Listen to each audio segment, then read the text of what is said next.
What's up YouTube? Welcome back to my channel. And if this is your first time on my channel, what's up fam? On this channel you'll find some ways to improve your workflow while you're making beats. And hopefully I can inspire you to make some new music today. I've been getting a lot of feedback from you guys and it's greatly appreciated. Some of the feedback was from the BeatMaker 3 community, letting me know that I had left some stuff out when I was explaining it last time. And that wasn't by mistake. Let me tell you why.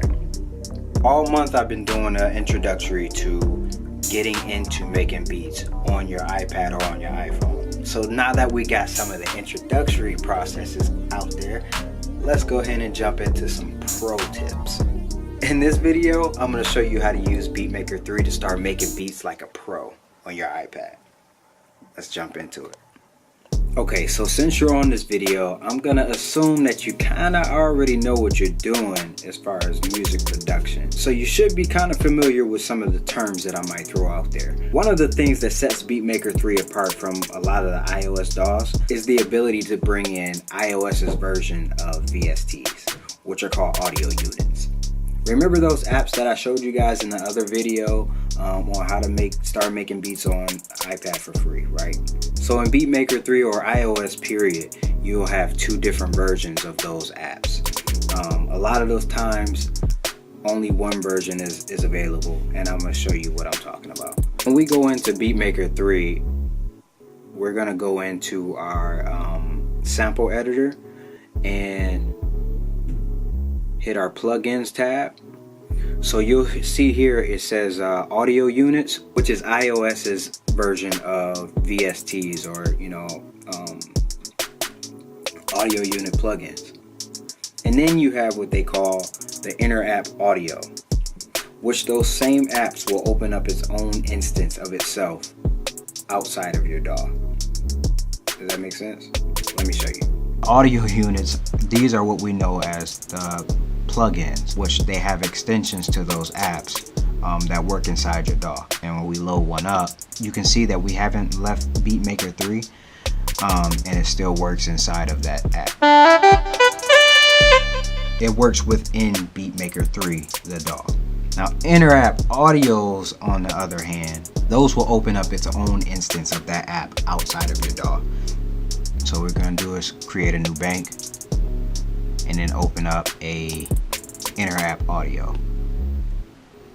And then I guess, yeah, we'll load up that same exact audio unit because it comes with both versions, the app as well as the audio unit extension to go inside the BeatMaker. So what it did there is it actually opened up, and you can see in our dock, it actually opened up. It'll play inside BeatMaker 3, but you can play it inside BeatMaker 3, but it's only using its audio, so it won't use its own MIDI notes and whatnot. So you can see here it took us outside of BeatMaker 3 into its own app. Real quick, you can see that I obviously have quite a few different audio units and plugins that I've downloaded over time. One of my favorite plugins to use is Korg Gadget. That's another thing that kind of makes iOS production so capable, because you have all these famous synthesizer editors as well as iOS exclusives and even some sound effects plugins and stuff like that. So we're gonna load up Korg Gadget.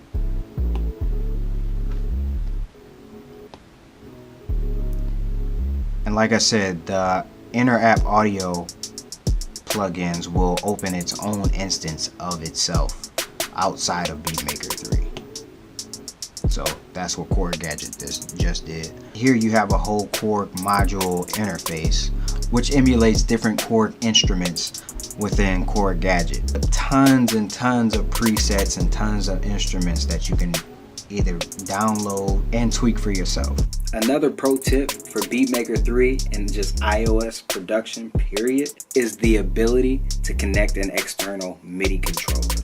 I just so happen to have a Bluetooth controller, which is the CME X Key Air. I'll put links to all the products that I talk about in the descriptions below.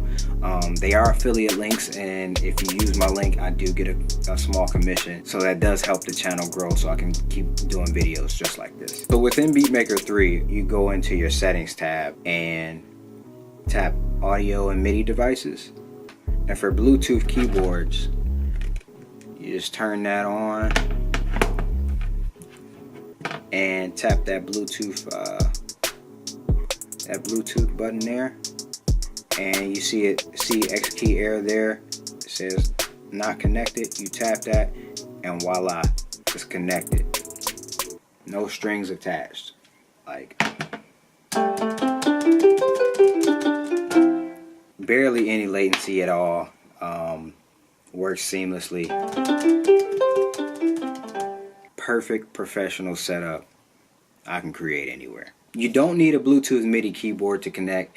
You can use your existing USB MIDI controllers. What you'll need to connect that to the iPad though is the camera connection kit that Apple sells for like maybe $30 or something like that. But it's worth it. I'll put that in the description too. So now that we're connected to our MIDI controller, let's go ahead and go back to the audio unit.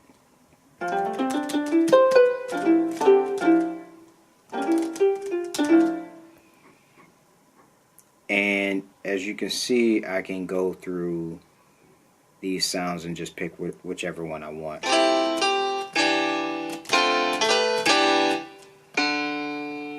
I actually like the one I was playing with, so let's go ahead and go back to that.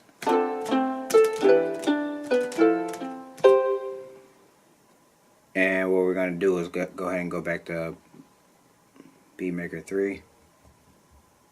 Go to Chord Gadget. And let's record something.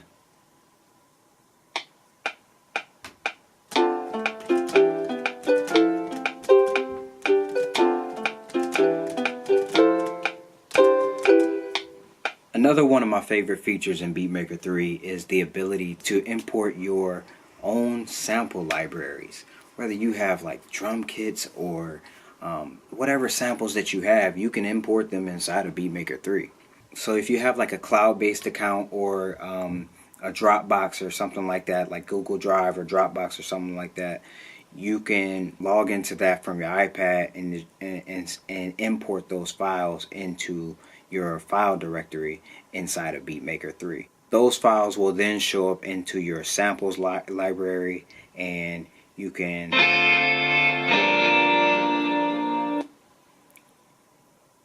browse them by name or by folder that way.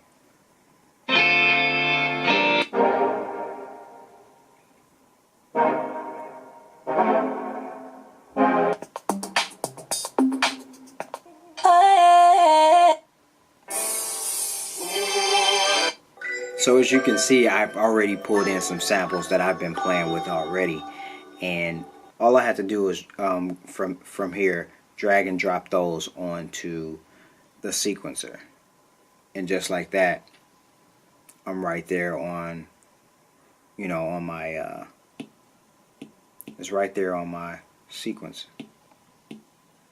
right there in my beat.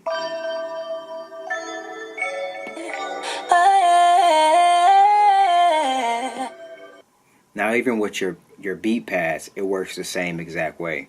All you have to do is drag and drop these loops over here into one of your pads, and it'll save to that pad.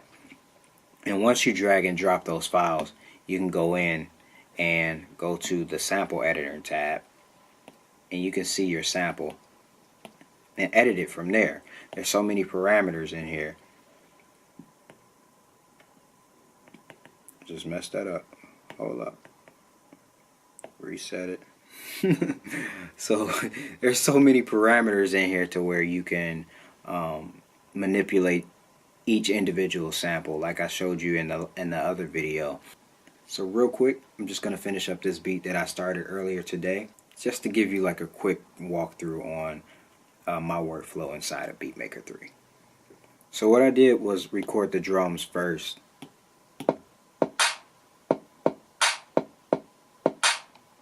And after I created the drums, I made another bank for my audio unit. And when I created my audio unit, I just recorded that into BeatMaker 3 just like I would any other DAW. So here's what I came up with next.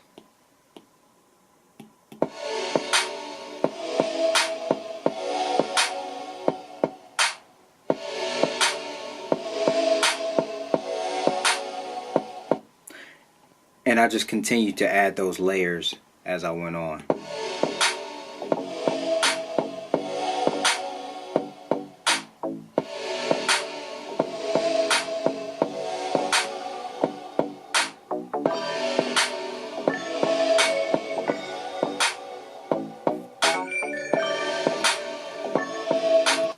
So what I would do in this case, if I wanted to add another layer, I would create another audio track and set the input to record from my audio unit bank and arm that recording.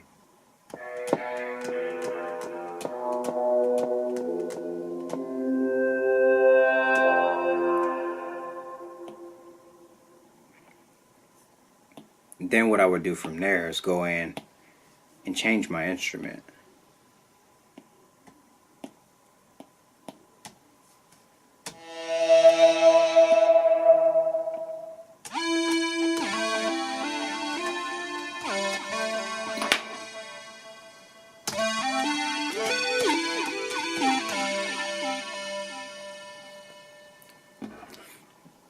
By the way, this is the new digital D1.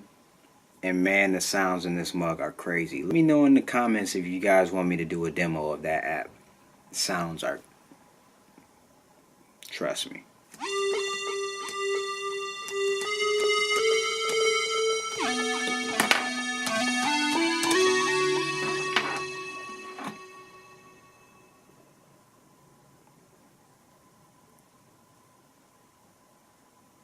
Hit record.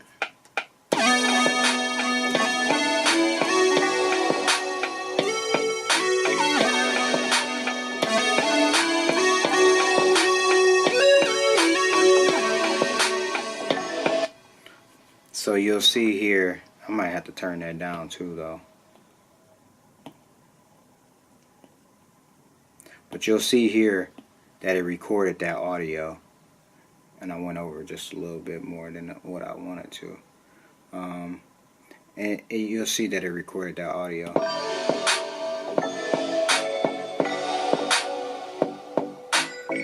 Why can't I not hear it?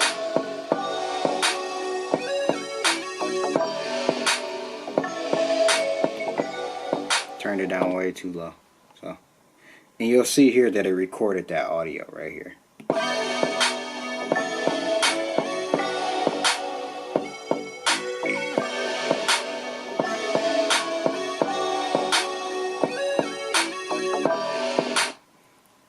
And what I can do, I can duplicate that, and it'll play it again for another four bars.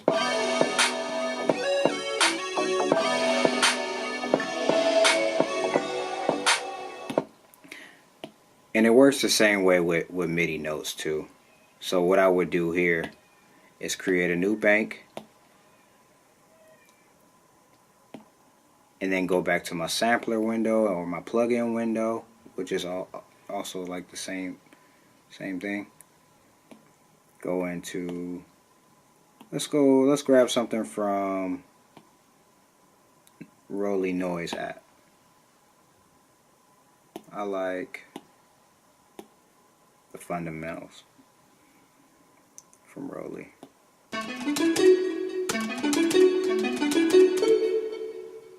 Hit record.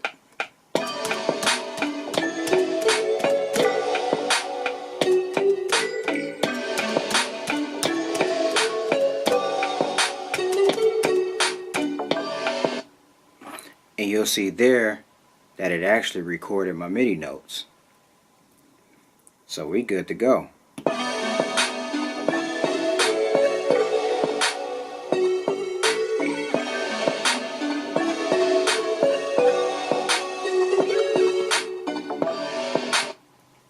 can do the same thing with that. Duplicate it so it plays another 4 bars.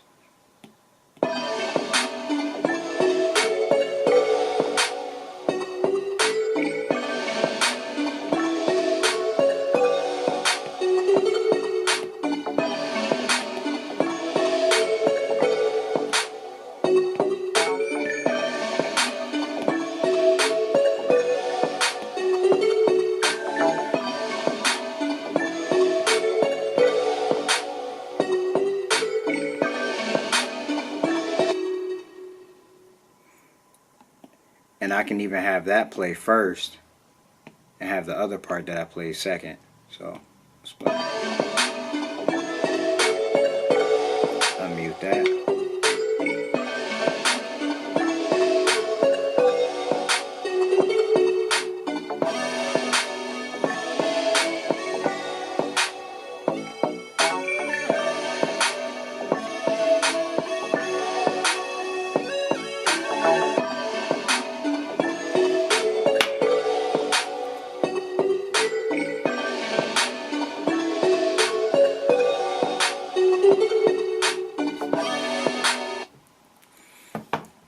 So there you have it, folks. Now you making beats like a pro on your iPad, and all you needed was an iPad, your MIDI controller, and your creative mind. If I can create like this, you can create like this. So go ahead and get started. Thanks again for tuning in to my channel. And if you rock with this content, and if you rock with this channel, please don't forget to hit that like button on that video, and go ahead and hit that subscribe button if you haven't already, just so you don't miss out on the future content that I might post in the future. I'm Brandon Rico. Thanks for tuning in.